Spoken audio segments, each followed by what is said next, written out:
ग झालंय रे. तू आजाद केलेलं पाखरू माझ्या पिंजऱ्यात आलंय रे. तू आजाद केलेलं पाखरू माझ्या पिंजऱ्यात आलंय रे.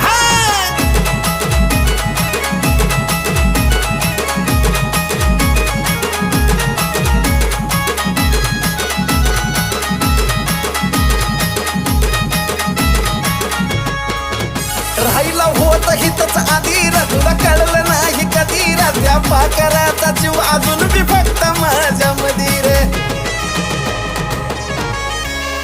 राहिला होत हितच आधी रे, तुला कळलं नाही कधी रे. त्या पाखराचा जीव अजून बी फक्त माझ्या मधी रे. मग आल्या आल्या माझ्या मिठीत पडलं, वाटलं तवा ते भेलय रे.